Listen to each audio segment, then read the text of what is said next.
AFC নারী বিশ্বকাপ football টুর্নামেন্টে বাংলাদেশের নারী ফুটবলাররা ইতিহাস গড়লেন। নারী ফুটবলের ইতিহাস প্রথমবার এশিয়ান কাপের চূড়ান্ত পর্বে বাংলাদেশের স্থান হলো। প্রথম দল হিসেবে বাছাই পর্ব থেকে 2026 এশিয়ান কাপের চূড়ান্ত পর্বে খেলা নিশ্চিত করেছে বাংলাদেশ নারী ফুটবল দল। বাংলাদেশের মেয়েদের ফুটবল ইতিহাসে এশিয়ান কাপে ওঠা এই প্রথম। দেশের ফুটবলে লেখা হলো নতুন ইতিহাস। বাংলাদেশ নারী ফুটবল দল প্রথমবারের মতো জায়গা করে নিয়েছে এএফসি নারী এশিয়ান কাপের চূড়ান্ত পর্বে। আজ বিকেলে ইয়াঙ্গুনে শক্তিশালী মিয়ানমারকে 2-1 গোলে হারিয়ে এই অর্জন সৃষ্টি করে বাংলাদেশের দল। সেই জয় কার্যত নিশ্চিত হয়ে যায় বাংলাদেশ চূড়ান্ত পর্বে যাওয়া। অপেক্ষা ছিল 5ই জুলাই শেষ ম্যাচের জন্য, কিন্তু তবে আজই সন্ধ্যায় একই গ্রুপে সি গ্রুপে বাহরাইন তুর্কমেনিস্তানের ম্যাচটি 2-2 গোলে ড্র হওয়ায় এক ম্যাচ হাতে রেখেই গ্রুপ সেরা নিশ্চিত হয়ে গেছে বাংলাদেশে, যাতে নিশ্চিত হয়েছে 2026 এশিয়ান কাপের চূড়ান্ত পর্বে বাংলাদেশের অংশগ্রহণ।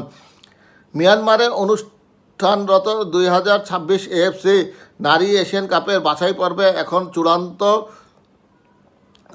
পর্বে যাওয়ার জন্য 2 ম্যাচে বাংলাদেশের সংগ্রহ 6 পয়েন্ট। মিয়ানমার 3 আর বাহরাইন ও তুর্কমেনিস্তানের ঝুলিতে রয়েছে মাত্র 1 পয়েন্ট করে। 5ই জুলাই গ্রুপের শেষ ম্যাচে বাংলাদেশ যদি তুর্কমেনিস্তানের কাছে হারেও আর মিয়ানমার যদি বাহরাইনকে হারিয়ে মোট 6 পয়েন্ট পায়, তবু নিয়ম অনুযায়ী মুখোমুখি লড়াইয়ে জয়ী বাংলাদেশই হবে গ্রুপ চ্যাম্পিয়ন। আগামী বছর অস্ট্রেলিয়ায় হতে যাওয়া আসরের জায়গা করে নিয়েছে বাংলাদেশ এবং সেখানে চূড়ান্ত বাছাই পর্ব হবে। বাংলাদেশ বাছাই পর্ব থেকে এশিয়ান কাপের চূড়ান্ত পর্বে ওঠা প্রথম দল। চূড়ান্ত পর্বে 12 দলের মধ্যে আগেই জায়গা নিশ্চিত ছিল 4টি দলের। স্বাগতিক হিসেবে অস্ট্রেলিয়া আর সর্বশেষ আসরের সেরা 3 দল হিসেবে জাপান, দক্ষিণ কোরিয়া ও চীন। তাদের সঙ্গে যোগ হবে বাছাইয়ের 8 গ্রুপের চ্যাম্পিয়নরা। বাংলাদেশের ফুটবল ইতিহাসে এখন পর্যন্ত একবারই এশিয়ান কাপের মূল পর্বে খেলার কীর্তি আছে। 1980 সালে কুয়েতে খেলেছিল বাংলাদেশের পুরুষদের জাতীয় দল। এরপর আর কখনো বাংলাদেশের কোনো জাতীয় দল এশিয়ান কাপে খেলতে পারেননি।